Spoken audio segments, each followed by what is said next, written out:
La prochaine séquence du colloque, comme vous l'avez vu sur le programme, là, c'est ce panel traitant de santé durable et des déterminants environnementaux et sociaux, une approche de recherche citoyenne. Et je veux vraiment remercier Jean-Pierre Després et Guy Poulin, qui sont deux co-titulaires. Et c'est la première fois, je crois, au Québec, mais c'est certainement une des premières fois qu'une chaire de recherche est financée par un organisme subventionnaire avec comme co-titulaire des chercheurs universitaires, mais aussi un citoyen. Deux citoyens. Ah oui, il y a deux chercheurs et deux citoyens. Oui, c'est ça. Donc, il y a, enfin, toi, Jean-Pierre, ici, et puis une collègue, Catherine Laprise, qui est à l'UQAC, c'est ça? Et donc, une paire à l'UQAC et une paire ici à l'Université Laval. Donc, c'est la première fois. Puis ce qui est intéressant, c'est que c'est bien en ligne avec cette idée de santé durable et la manière dont la santé durable est abordée à la fois dans la chaire, mais aussi dans le centre de recherche Vitam que dirige Jean-Pierre. Donc, la chaire de recherche en santé durable, elle vise à améliorer la santé et le bien-être de nos communautés sur la base d'une approche innovante où les citoyennes et les citoyens sont impliqués dans tous les construits et les activités de la chaire. Donc, c'est pas juste à la fin, on vous montre qu'on a bien travaillé. C'est vraiment une implication des citoyens et des citoyennes dans tout le cycle de vie, j'allais dire, de la recherche, de la définition des objets, des méthodes, de l'évaluation, etc., etc. Donc, y compris dans ces instances de gouvernance. Et d'ailleurs, Jean-Pierre en parlera peut-être, mais dans Vitam, qui est un centre de recherche reconnu et financé, ben, les citoyens aussi et les citoyennes ont des rôles significatifs dans les différentes instances. Donc, lors de ce panel, deux co-titulaires de cette chaire, dont un co-titulaire citoyen, donc M. Guy Poulin, expliqueront la pertinence et les bienfaits d'adopter une approche citoyenne en recherche, tout en donnant des exemples d'application de cette recherche. Leur présentation sera suivie d'une période d'échange avec vous, participantes et participants au colloque. Pardon. Alors, je vais présenter rapidement, puis c'est pas facile de présenter rapidement Jean-Pierre Després, mais donc Jean-Pierre, il est professeur titulaire à la faculté de médecine de l'Université Laval. Il est donc professeur en particulier, plus spécifiquement au département de kinésiologie de l'Université Laval et directeur scientifique de Vitam, qui est un centre de recherche en santé durable affilié à l'Université Laval, directeur scientifique donc de la chaire internationale sur les risques cardiométaboliques et co-titulaire de la chaire de recherche en santé durable dont je parlais juste avant, et qui est financée par les fonds de recherche du Québec, le fonds de recherche du Québec Santé. Et d'ailleurs, la première chaire de recherche ayant, je l'ai dit là, mais je le répète, un citoyen et une citoyenne comme co-titulaire. Donc, les intérêts de recherche de Jean-Pierre Després comprennent l'obésité, la distribution du tissu adipeux, l'obésité viscérale, le diabète de type 2, les lipides, les lipoprotéines, les maladies cardiovasculaires et leur prévention par l'activité physique et un mode de vie sain. Monsieur Guy Poulin, qui est donc le co-titulaire citoyen de la chaire de recherche en santé durable Vitam, est lui titulaire d'un baccalauréat en psychologie et d'un diplôme d'études supérieures spécialisées en éthique. Il a œuvré pendant 41 ans dans le milieu communautaire. Monsieur Poulin est un patient et citoyen partenaire qui défend avec conviction donc l'importance de la parole citoyenne dans la recherche en santé et en services sociaux. Il s'implique notamment donc au sein de Vitam, évidemment, vous l'aurez compris, le centre de recherche en santé durable, comme membre du comité scientifique stratégique, comme co-chercheur et collaborateur sur des projets de recherche. Il est donc co-titulaire de la chaire de recherche en santé durable du FRQS à titre de citoyen, une première au Québec. On peut le répéter encore et encore, là, je pense que c'est important. Il est également co-directeur du réseau de prévention, recherche, réponse et résilience face aux crises affectant la santé, un des 15 réseaux thématiques du FRQS annoncé tout récemment. À titre de patient et de citoyen partenaire, il participe régulièrement dans des projets et des consultations autour des questions de la gestion et de l'accès aux données, de la gouvernance, du numérique, de la formation des professionnels, de la santé et du vieillissement, entre autres choses. Donc, je vous disais que c'était long de lire la biographie de Jean-Pierre Després, mais c'est encore plus long de lire celle de Guy Poulin. Je comprends pourquoi Jean-Pierre, tu dis c'est lui le boss à chaque fois que tu en parles. Euh, je vais laisser la parole dans un premier temps au professeur Després, une présentation, puis ensuite il y aura une période d'échange avec nos deux panélistes. Merci à toi. Merci beaucoup, Stéphane. On t'a fait travailler fort. On a convenu, avant de préparer l'atelier, j'avais demandé à mon patron, Guy, comment il voulait qu'on procède ce matin. Bien, il m'a dit, mets la table avec quelques diapositives, ce que je vais faire. Alors, je vais vous dire dans un premier temps, je parle en premier, mais normalement, il pourrait vous le dire, là. C'est toujours lui qui a la priorité. Alors, j'ai eu aussi une demande de Guy, parce que moi, vous savez, je suis une vieille bibite académique. Je vais avoir 66 ans dans une couple de semaines. Ça fait, genre, dans ma 38e année, imaginez, comme professeur, chercheur à l'Université Laval. Mon Dieu, ça a passé comme ça. J'ai l'impression que c'est hier que j'arrivais sur le campus, là, l'été 1986. Tout jeune, fringant. On est moins fringant avec les années. Oui, Guy m'avait demandé, je veux te voir avec ton sarrau blanc parce que tu dis toujours que tu as fait, ben là, tu me vois là. Oui, j'ai mon sarrau blanc là. Alors ça, je vais vous montrer la première partie de ma vie. C'est que moi, j'ai fait ce que les organismes subventionnaires m'ont demandé de faire. Là. Moi, quand je suis arrivé ici en 1986, il n'y avait pas de prof pour moi là. Alors, je me rappelle la réunion départementale, j'arrivais avec ma bourse de chercheur boursier. Dans ce temps-là, c'était le Fonds de la recherche en santé du Québec. Ils ont inversé les lettres.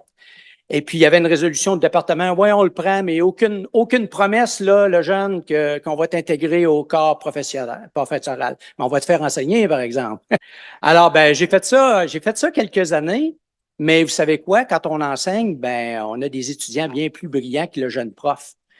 Et là, j'ai vu des diamants bruts absolument extraordinaires. Je ne les nommerai pas ce matin, mais il y en a plusieurs qui occupent des postes très, très importants, qui sont une bonne dizaine, là, qui sont profs à l'Université Laval, puis qui ont des postes de direction. Prenez par exemple, je vais en nommer juste un, vous montrez le calibre, le Benoît Lamarche, qui est directeur du Centre Nutris, financé par le FRQS. Ça a été un de mes premiers étudiants au doctorat. Donc, j'ai eu le grand bonheur, puis ceux qui, vous avez les profs ici qui enseignaient, puis il y avait des étudiants, vous le savez, c'est un grand bonheur de former ces diamants bruts-là. C'est la plus belle chose qui peut nous arriver. Alors, j'ai fait ce qu'on m'a demandé de faire pendant toutes ces années-là, aller chercher des subventions de recherche, former des étudiants. On a essayé de publier nos travaux dans des journaux scientifiques puis de médecine relativement décents. Je pense qu'on a assez bien réussi. Mais vous savez quoi? 37 ans plus tard, Stéphane a eu la gentillesse de dire que moi, je m'intéressais à comment se développe et comment on peut prévenir des maladies chroniques de société comme l'obésité, le diabète de type 2, les maladies cardiovasculaires. Ben, ça a donné quoi tout ça? On n'a jamais été aussi malade. On n'a jamais eu autant de maladies chroniques de société au Québec. Je vais vous donner un chiffre.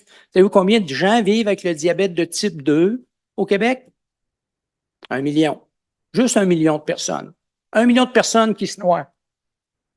Quand je rencontre mes interlocuteurs, on ne les nommera pas, messieurs les ministres, mesdames les ministres, il y a 1 million de personnes qui ont besoin d'aide, puis ça, c'est sans compter le demi-million qui est en route pour le devenir. On fait quoi? Ça coûte 5-6 000 par année pour prendre en charge ces gens-là, puis vous pensez que rembourser des milliers de dollars de Zampic par année, ça va régler nos enjeux de société? Ça va régler le fait que nos enfants dans les écoles, on dit depuis très longtemps, puis je vais revenir là-dessus tout à l'heure, les esprits saints dans un corps saint, ça fait 2600 ans que les philosophes grecs ont compris ça. Qu'est-ce qu'on fait au Québec? On fait des têtes pleines dans des corps inactifs, sédentaires, malades, dépendants aux écrans.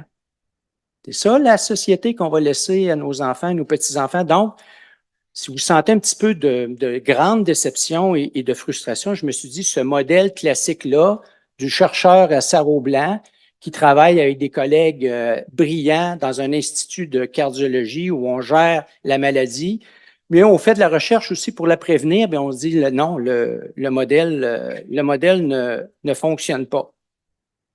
Alors, il y a un fossé immense entre ce qu'on sait puis ce qu'on fait au Québec, tout ce savoir-là qu'on a collectivement produit, puis sans fausse humilité, on est assez fiers de ce qu'on a produit comme savoir pertinent à la compréhension de ces maladies chroniques de société-là et à la prévention, bien, ça dort sur les tablettes au Québec. Puis vous savez quoi? Ce savoir-là, il est utilisé en Corée, il est utilisé au Japon, il est utilisé en Scandinavie. Hey, Made in Québec, là, c'est utilisé ailleurs, mais pas chez nous.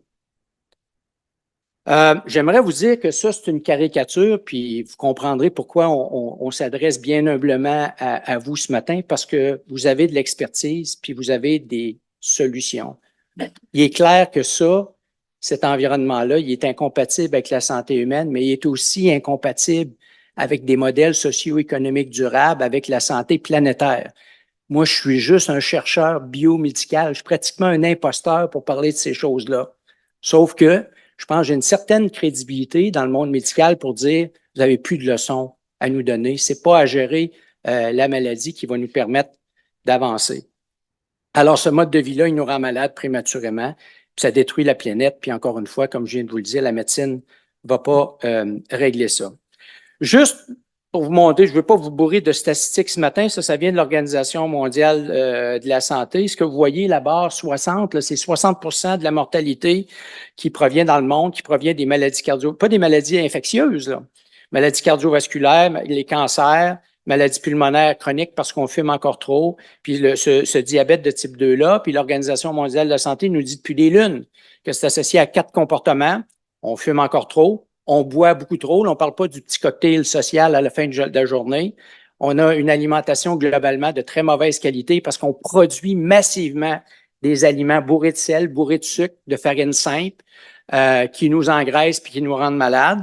Et on est très, très, très sédentaire. Alors ça, c'est pas Jean-Pierre Després qui vous apprend quelque chose ce matin, c'est l'organisation. Je pointe vers où pour que ça avance.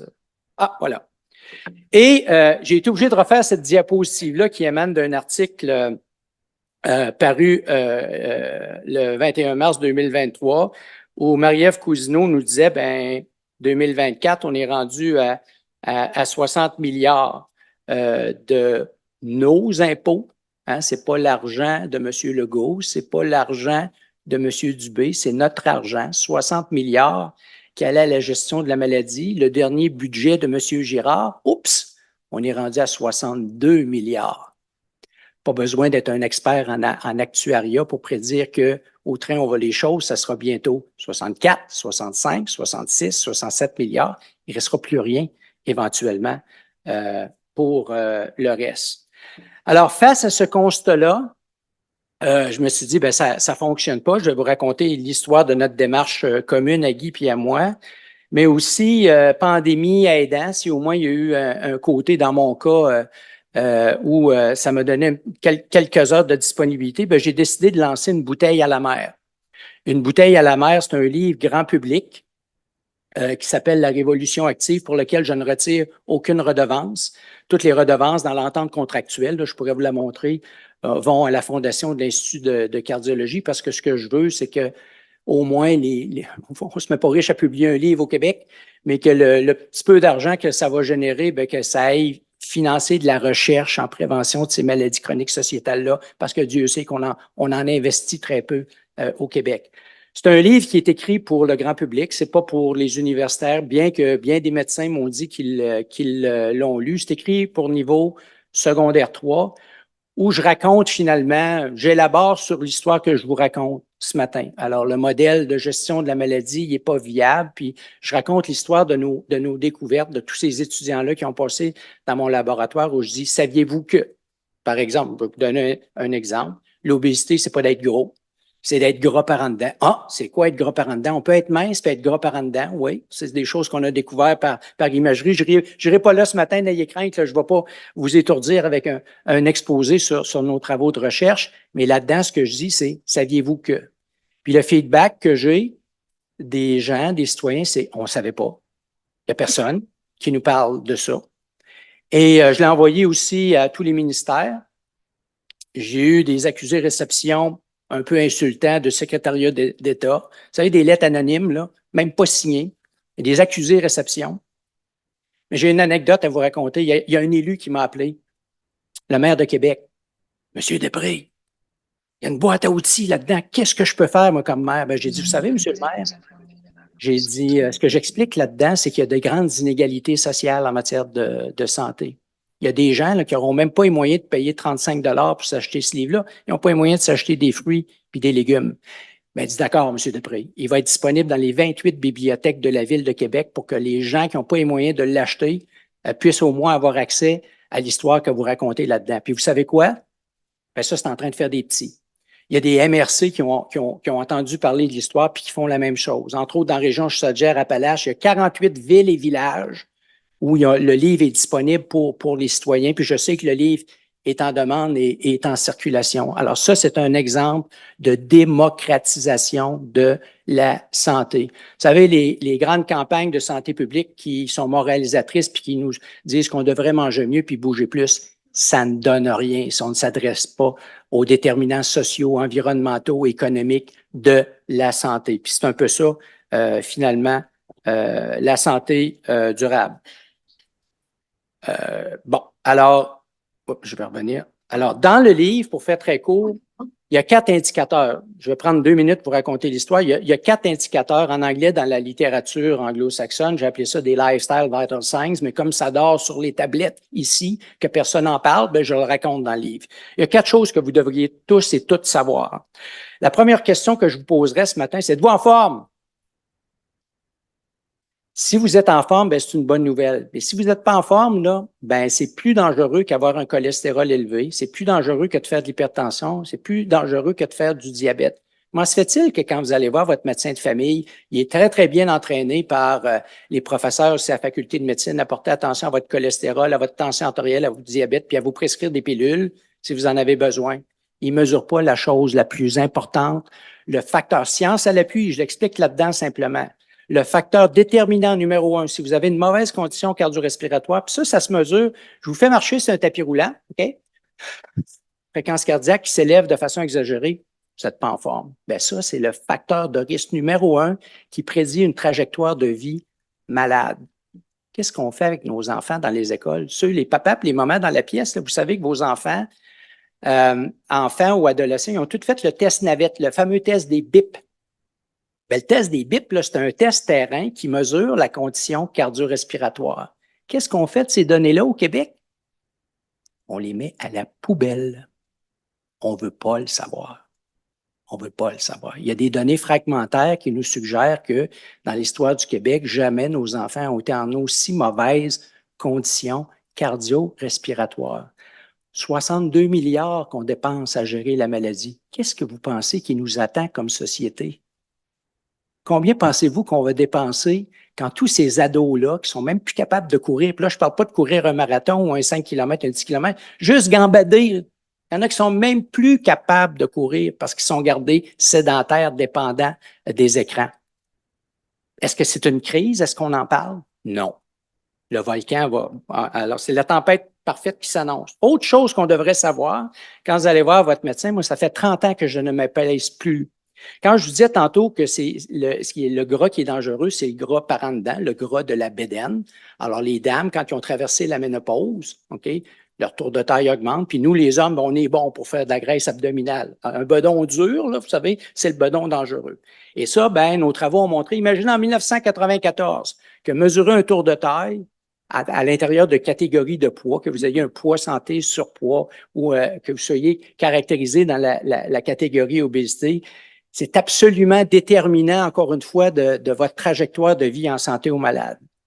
Il y a peut-être 15% des médecins qui mesurent le tour de taille chez leurs patients. Comment ça se fait qu'on n'a pas une campagne de santé publique où, au lieu de nous parler du poids santé, qui est un non-sens, qui veut absolument rien dire et qui est stigmatisant pour les gens qui se font traiter d'obèses, pourquoi on ne parle pas de l'importance de mesurer ce signe vital-là? Alors, vous voyez le fossé qu'il y a entre ce qu'on sait et ce qu'on fait. De la même manière, on a développé des outils à l'Institut de cardiologie, on mesure votre niveau d'activité physique puis votre qualité nutritionnelle. Puis je n'irai pas dans les détails ce matin, là, parce que vous savez que le médecin va dire: mangez-vous bien, madame? Oui, oui, docteur, je mange bien. Ben, je veux bien vous croire, mais on va être neuro, là. On va vous poser des petites questions.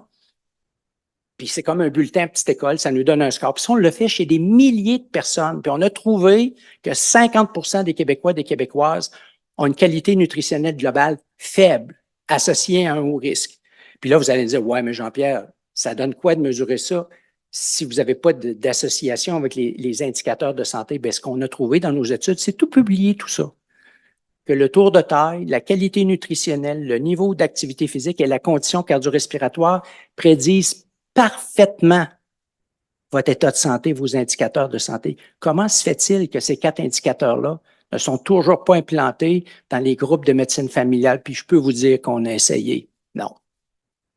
Il faut qu'on règle le cas des urgences, parce que le cas des urgences, allez vous promener dans les urgences, il y a la moitié des gens qui n'ont pas d'affaires, là, qui devraient être pris en charge ailleurs qu'au niveau des urgences. Alors, vous voyez, en ce moment, on n'a pas une réflexion autour de ces enjeux-là. Alors, là, j'ai mis la table, je vais sortir de mon univers, là, puis de vous casser les oreilles avec les maladies chroniques de société.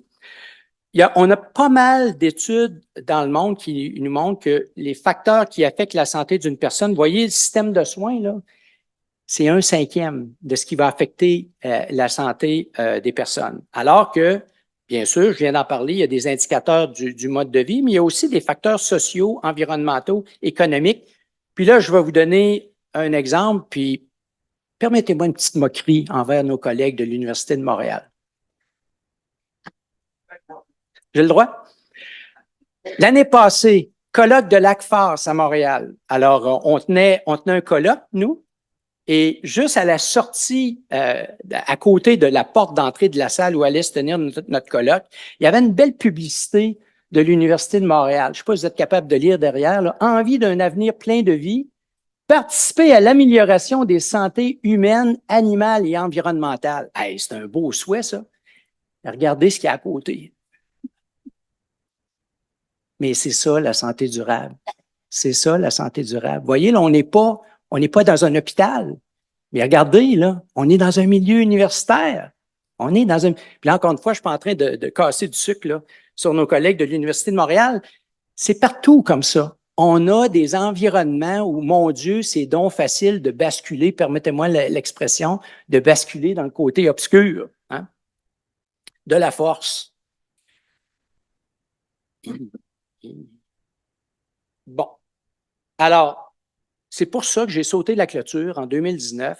J'ai quitté la direction, je dirigeais la recherche en cardiologie. J'ai fait ça pendant 20 ans à l'UECPQ. Puis, mon Dieu, que j'ai vécu des bons moments là-bas. Mais vous comprenez mon inconfort là, face à tout ça. De dire, je ne peux pas vivre, moi, en disant presque 66 ans, je ne peux pas vivre avec ça. C'est pas vrai que je vais accrocher mes patins ou mes skis ou peu importe le sport que vous aimez en laissant un peuple qui n'a jamais été autant affligé de ces maladies-là. Alors, j'ai accepté la direction d'un centre de recherche qui avait un nom qu'on ne répétera pas, hein, Guy. On n'a pas besoin de répéter ça. Guy disait, c'est un nom de technocrate, là. C'était un nom long comme ça, ça faisait un acronyme épouvantable. Donc, je ne vais même pas le nommer. Imprononçable. Et on a travaillé avec, puis dans ce centre de recherche-là, la toute première chose, c'est que il y a des citoyens partout. Alors, Guy, c'est mon patron parce qu'il a été sur le bureau de direction de Vitam avec d'autres citoyens. Toutes les structures tous les comités qu'on a, on a des citoyens partout. Puis on se tourne vers eux quand on réfléchit. Est-ce que ça fait du sens pour vous? Si ça fait pas de sens, on travaille pour vous. Alors, dites-nous ce qu'on doit faire. Et donc, Vitam émane aussi d'activités de remue-ménage où ils ont été impliqués avec des groupes communautaires, la Ville de Québec, des représentants de l'université. Puis on voulait une marque. On voulait une marque comme Apple, comme IBM. On voulait quelque chose là qui allait peut-être faire vibrer nos communautés, nos partenaires. Puis on est fiers de notre nom, on est fiers de notre logo. Vitam, on veut célébrer la vie et non pas combattre la maladie. Donc, on est un centre de recherche en santé durable. Voici notre image visuelle. Pour ceux qui connaissent l'Institut de santé mentale, alors on occupe l'ancien édifice du groupe de médecine familiale Mézeray. Alors ça, voici notre édifice là sur de la Canardière. Et ça, c'était un hôpital qui s'appelait l'hôpital civique, bâti par la Ville de Québec pour 90 000 $ en 1914. Et donc, c'est un édifice qui est magnifique, qui a de l'histoire, qui a été mis aux normes, évidemment, parce qu'il a hébergé un groupe de médecine familiale pendant plusieurs années. Mais on est fiers, c'est un édifice qui est classé historique, là. Alors, on est fiers d'être dans un édifice, finalement, qui a été recyclé. Ça aussi, ça s'inscrit bien dans une perspective de santé durable. Et là, de la même manière, Il y a un bout que j'ai escamoté dans l'histoire. Suite à une initiative qui était sous le leadership de l'ancien doyen de la faculté de médecine, Dr. Rénal Bergeron, et de Sophie Damour, à l'époque où elle était vice-rectrice à la recherche. Elle avait demandé à M. Michel Clerc, en 2013, en octobre 2013, d'animer une activité de remue-ménage où elle allait demander à tout un collectif de gens qu'est-ce qu'on peut faire mieux et différemment en matière de santé. Et de cette journée-là historique avait émané un chorus très, très fort à ma grande satisfaction, parce que j'entendais d'un paquet de collègues de toutes sortes de disciplines en dehors de la faculté de médecine. La santé, c'est bien plus que la gestion de la maladie.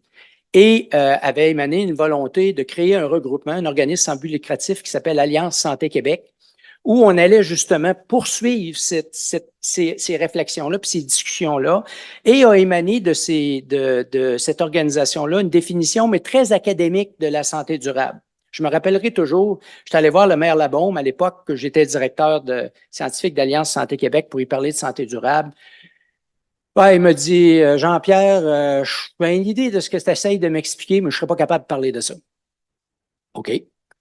Alors, on a travaillé avec nos citoyens pour dire, ben, on peut-tu essayer de simplifier et d'arriver, de distiller ça pour arriver à une définition que vous embrasseriez. Et voici la définition de la santé durable telle que endossée par nos citoyens, nos citoyennes et nos partenaires. Un esprit sain dans un corps sain, je l'ai dit tantôt, ça fait juste 2600 ans qu'on sait ça, puis on n'avait pas d'outils sophistiqués à l'époque pour mesurer l'impact de l'activité physique sur l'activité cérébrale cognitive. Dans un milieu de vie, un environnement sain sur une planète en santé. Alors, suite à ça, je suis allé voir M. Labaume à l'époque. Il dit, là, Jean-Pierre, j'ai ce qu'il faut. Là, maintenant, je vais être capable de parler de santé durable. Puis vous allez le voir dans 2 minutes. Pas besoin de vous dire que le maire actuel, je vous en ai parlé tout à l'heure, parce qu'il m'a appelé suite à l'apparition du livre. Ben, on a vraiment un champion de la santé durable ici à Québec. Alors, notre centre de recherche, il est centré sur des conversations citoyennes. Là, je pars avec ma petite valise, puis je vais dans les régions pour parler exactement, je leur raconte l'histoire que je vous ai racontée ce matin, puis je leur dis, vous savez, moi, je ne suis qu'un chercheur, un professeur d'université, qu'un directeur de centre de recherche. C'est avec beaucoup d'humilité que je m'adresse à vous. Puis, en passant, j'avais une réunion ce matin, fait que j'ai manqué le panel précédent, mais Guy et moi, on vous écoutait les 15 dernières minutes. On a entendu parler de démocratie, carrément. On a entendu parler d'écoute citoyenne. C'était extrêmement stimulant de vous entendre. Alors, nos rencontres avec les citoyens, c'est ça. C'est des conversations citoyennes. C'est pas le professeur, le chercheur qui vient leur dire voici les enjeux, puis voici ce qui devrait être fait.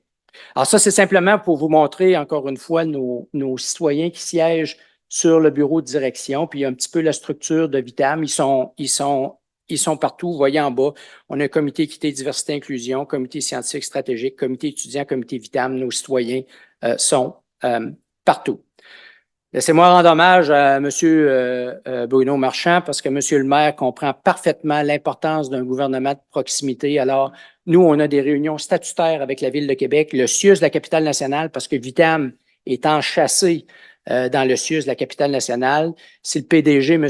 Thibodeau, était ici ce matin, il vous dirait qu'au-delà de la prestation de services de santé, on a la responsabilité populationnelle de la santé de la population. Bien, la responsabilité populationnelle des citoyens, des citoyennes, c'est faut aller bien au-delà de la prestation de services de santé. Puis vous le voyez justement, M. le maire, lors du lancement de la chaire où il est venu parler de recherche en santé durable. Je peux vous dire qu'il est vraiment extrêmement inspirant lorsqu'il en parle. Par ailleurs, si vous regardez la stratégie du gouvernement du Québec en matière de développement durable, bien, le mot santé durable, vous allez le trouver dans les documents. Et ça m'amène maintenant aussi à parler, puis on en est très, très fiers. Alors, Vitam, c'est un centre de recherche qui est dûment reconnu et financé par le Fonds de la recherche du Québec Santé. C'est le premier centre de recherche en santé durable reconnu, financé par le FRQS. Mais il y a eu aussi une annonce d'une chaire de recherche en santé durable qui a été créée où, comme Stéphane a eu la gentillesse de le mentionner tout à l'heure, on a des co-titulaires citoyens. Ça, c'est une première au Québec. Et puis, ben, cette chaire-là, c'est un levier de plus pour stimuler, démocratiser la recherche intersectorielle en santé durable au Québec. On a des tables citoyennes, des classes de maîtres, il va y avoir des publications où on baigne dans l'intersectorialité. Puis on a aussi un concours de bourse et de subventions pour former la relève. C'est un concours qui est quand même important et intéressant, puis on vous incite à le suivre. Le concours est terminé pour cette année, mais il va y avoir un concours à nouveau l'année prochaine parce qu'on veut former la relève en matière de recherche intersectorielle puis de recherche participative. Et je pense, à la lumière de ce que je reviens encore à ce que je disais tout à l'heure, moi, je suis pratiquement un imposteur là, par rapport à l'expertise, l'immense expertise collective que vous avez. Moi, je suis un vieux chercheur à Sarreau-Blanc qui a compris que la recherche en sarreau-blanc, c'est bien correct, mais c'est pas comme ça qu'on va sauver le Québec en matière de santé de la population. Puis là, bon, on va avoir besoin de votre intelligence collective pour transformer la façon dont on vit, transformer nos milieux de vie. Alors, voici les co-titulaires de la chaire. Alors, Madame Nadine Arbour et l'autre citoyenne co-titulaire de la chaire, Monsieur Poulain, qui va s'adresser à vous dans quelques minutes, et Catherine Laprise, qui est professeure à l'UQAC. Alors, on a le plaisir d'accompagner notre patronne puis notre patron là, en matière de programmation scientifique. Guy va vous expliquer comment la chaire fonctionne tout à l'heure. Puis, je vais terminer en vous parlant aussi que Vitam et la chaire, on a eu un budget, imaginez, du MEIE, il y a maintenant, ça date de 2 ans, sous l'impulsion de la députée de l'époque de Chaudière-Appalaches, subvention qui nous a permis de partir une démarche où on a réfléchi avec toutes les parties prenantes de la MRC de Lillet, de la MRC de Montmagny. Dans un premier temps, on leur a parlé de santé durable. Puis après ça, ben, les commentaires qu'on recevait d'eux, c'est ben, qu'est-ce qu'on doit faire, docteur Després? On n'est pas là pour vous dire quoi faire. On est là pour réfléchir avec vous. Et donc, s'en est suivi une multitude de rencontres. Et ce projet-là, dans les MRC de Montmagny-Lillet, voici l'image visuelle du projet. Agissons ensemble pour la santé durable. Ça, simplement pour vous montrer le collectif qui représentait des citoyens, des groupes communautaires, le CIS, Chaudière-Appalaches, les MRC. Alors, vous voyez, les préfètes, Mesdames Caron, là, ont joué un rôle très, très important. Le centre de services scolaires. Bref, c'était une première pour ce territoire-là parce qu'il y avait déjà eu évidemment des activités de réflexion, de remue-ménage, chambre de commerce et tout ça. Mais là, c'était la première fois où vraiment tous les partenaires ont réfléchi ensemble pendant 1 an et demi à dire quels sont les enjeux, pas les enjeux de santé durable qui touchent Montréal ou Québec, nos territoires. On a des enjeux bien spécifiques. Et simplement vous montrer une de ces réunions-là. Regardez, là, on est dans un petit village, parce que moi, je viens d'en passant, je déclare mon conflit d'intérêt. Je viens de cette région-là, là. Je suis natif de Montmagny. Cap-Saint-Ignace, petit village. Regardez la salle communautaire. Elle est pleine de gens qui viennent un samedi réfléchir, plein de partenaires, là, réfléchir à quels sont les enjeux qui touchent notre territoire pertinent aux dimensions de la santé durable. Un esprit sain dans un corps sain, milieu de vie, environnement sain sur une planète en santé, et a émané de ça. Vous voyez, regardez, vous allez... Mais là, quand vous regardez cette figure-là qui simplifie un peu les enjeux qui ont été priorisés par les groupes communautaires, les citoyens, les partenaires, alimentation, logement, environnement, transport, mobilité, mode de vie, comportement, vous allez me dire, Jean-Pierre, c'est de la santé publique? Oui, c'est de la santé publique. Mais comme M. Poulain vous le dira, là, c'est pas la santé publique qui débarque puis qui dit c'est ça qu'on doit prioriser.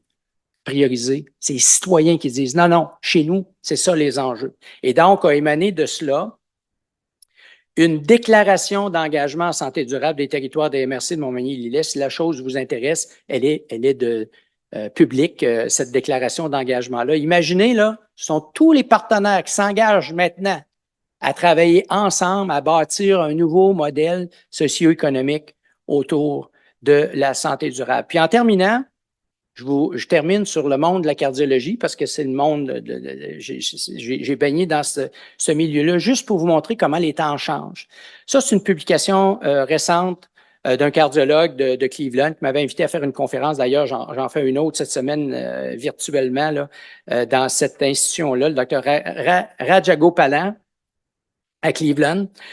Imagine, on est dans le monde de la cardiologie. Ça, c'est Circulation, c'est un des grands journaux les plus influents au monde dans le domaine de la cardiologie. Lisez le titre, Toward Heart Healthy and Sustainable Cities, Policy Statement from the American Heart Association. Regardez la figure.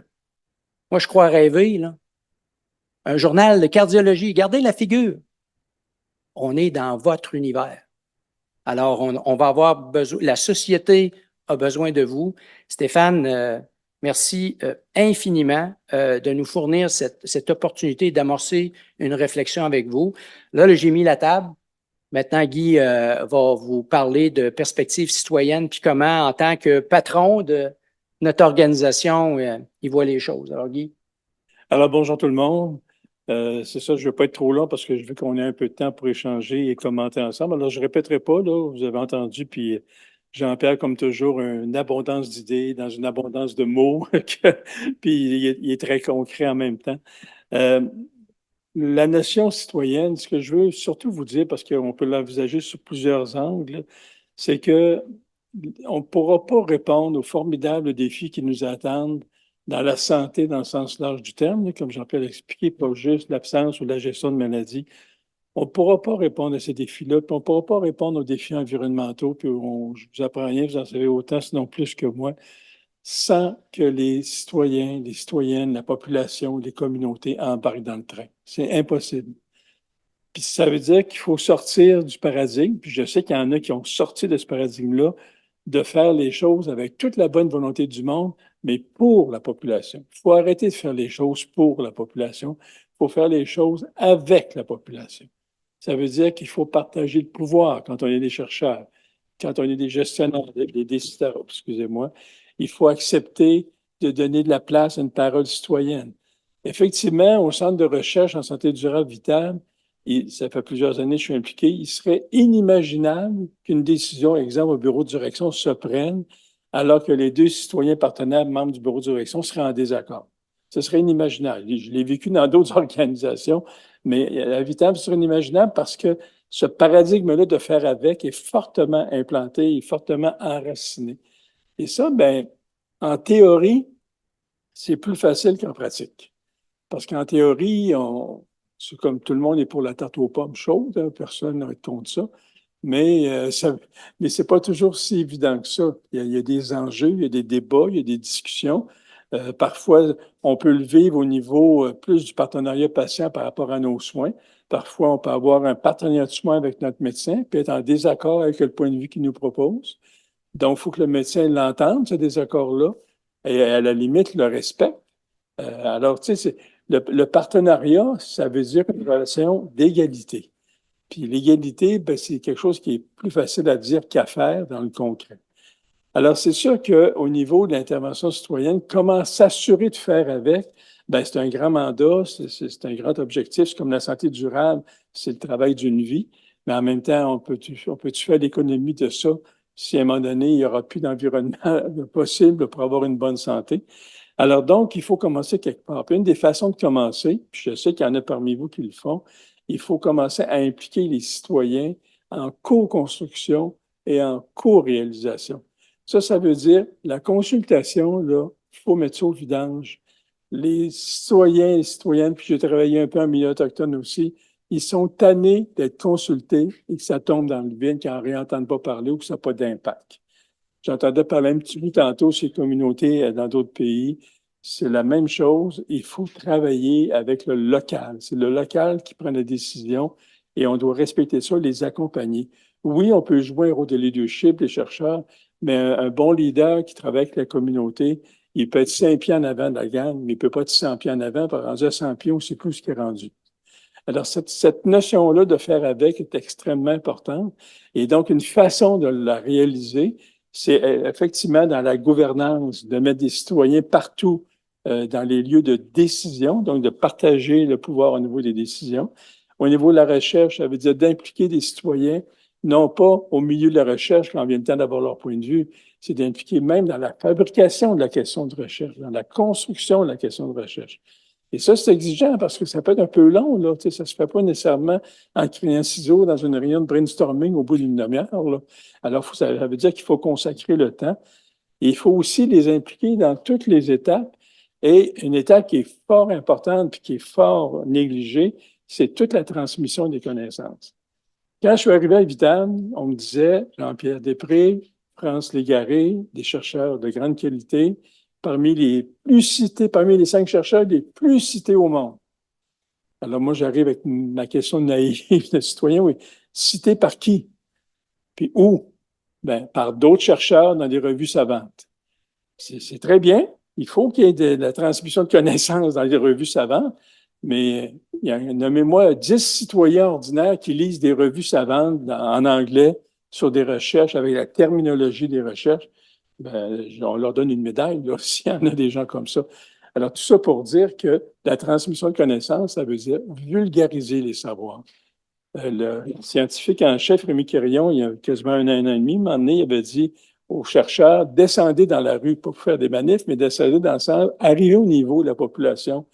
On a vécu dans la COVID, vous le savez autant que moi, on a vécu la notion du complotisme et les antivax et tout ça.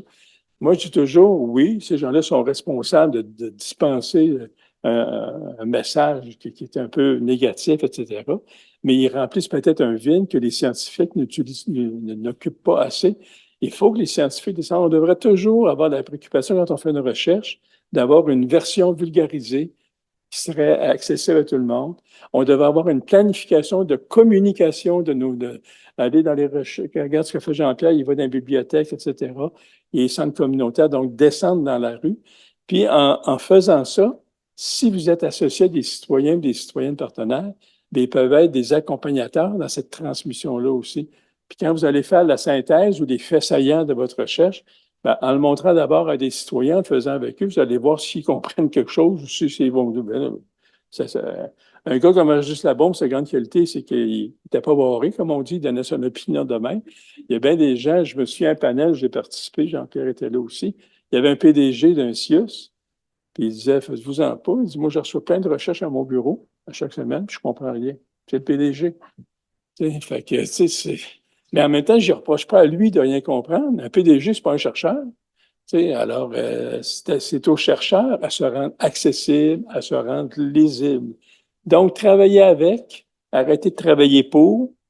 Je vais vous donner un exemple, parce que je ne veux pas être trop long. À la chaire de recherche, qu'est-ce que ça veut dire, ça? Bien, la première étape, 4 co-titulaires, 2 citoyens, 2 chercheurs professionnels. Bravo, c'est déjà une bonne partance.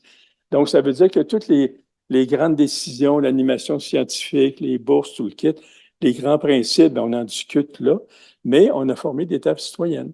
On a 3 tables citoyennes, 30 citoyens impliqués, une en Gaspésie, une à Saguenay et une dans la région de Québec. Ben, qu'est-ce qu'ils font ces gens-là? Ben, quand on a fait les premières rencontres de tables citoyennes, c'est avec eux autres qu'on a discuté des critères de sélection quand on va avoir des subventions à donner aux jeunes chercheurs ou des bourses aux étudiants.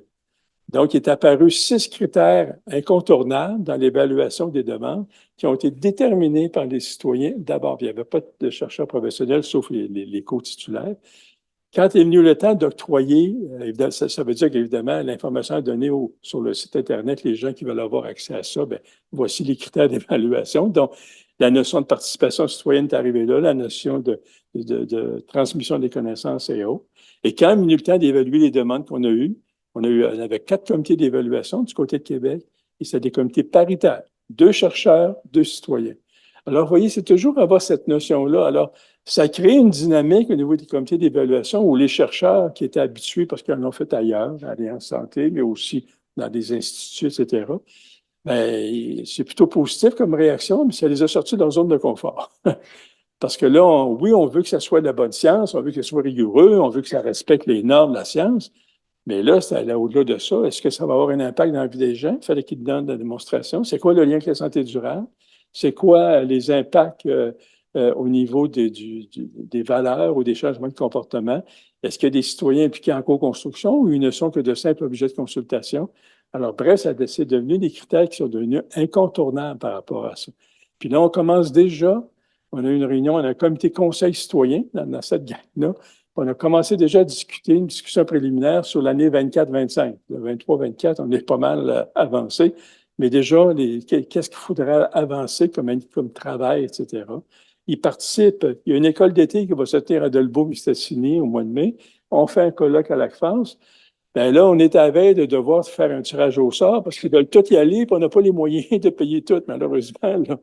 Quand quelqu'un part de Gaspésie, là, etc. Mais vous voyez, on ne pensait pas, mais on se disait peut-être l'année prochaine, si c'est parce que c'était à Ottawa, la FAR cette année, si c'était à Québec ou autre, ils vont plus intéressés. Pas du tout. Alors, voyons, il y a des œuvres de formation, il y a embarque dedans. Alors, quand on offre aux citoyens une vraie place où le citoyen a le pouvoir, c'est pas compliqué de les recruter, contrairement à ce qu'on dit, puis c'est pas compliqué de les garder.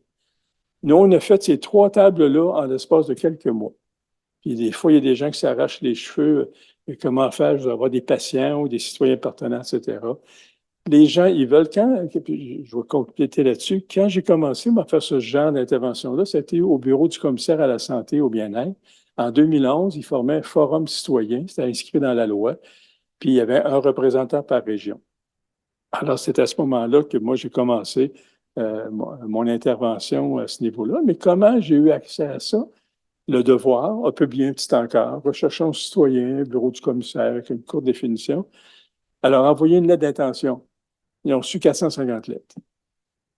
Alors, ça veut dire que ça les intéressait. Puis, ils ont même fait une sélection avec une firme privée où on a fait des simulations de discussion. En tout cas, bref, c'était un processus très sérieux. Les gens ont tous participé à ça. Puis, il y avait beaucoup de gens qui étaient déçus de ne pas avoir été choisis. Mais vous voyez que quand on fait une offre de participation citoyenne qui a un impact concret, c'est pas vrai que les gens ne sont pas intéressés. J'étais dans un projet de recherche sur la question des applications là, sur notre téléphone quand on avait la COVID ou autre, là, puis ça a été un flop total, là, ça n'a pas marché. Mais on a fait un sondage là, après pourquoi ça n'a pas marché. Puis on a posé une question à la fin, si ça répondait à vos besoins, à vos critères, seriez-vous intéressé à vous impliquer à l'avenir dans un projet de recherche sur cette question-là? Eh bien, 34 des gens ont dit oui, et puis s'impliquer dans un projet concret. Alors, je me souviens, il y avait un chercheur justement qui disait, ouais, c'est pas beaucoup, c'est pas beaucoup. Une personne sur 3 qui est prête à s'impliquer, à donner de son temps, c'est énorme. C'est pas vrai que c'est pas beaucoup, là. Alors, tout ça pour dire qu'il y a tout un cheminement extraordinaire, puis je vais vous le dire, pour les citoyens partenaires, c'est super intéressant de s'impliquer. On apprend beaucoup de choses, on rencontre des gens formidables. Et les chercheurs aussi apprennent beaucoup. Puis les chercheurs aussi ont plus de plaisir. On est plus, je dirais, dans la convivialité, dans la co-construction, c'est très convivial, si on veut que ce soit comme ça. On n'est pas dans la performance, on n'est pas dans la compétition et autres. Alors, je pense qu'on est tous gagnants d'aller à ce niveau-là.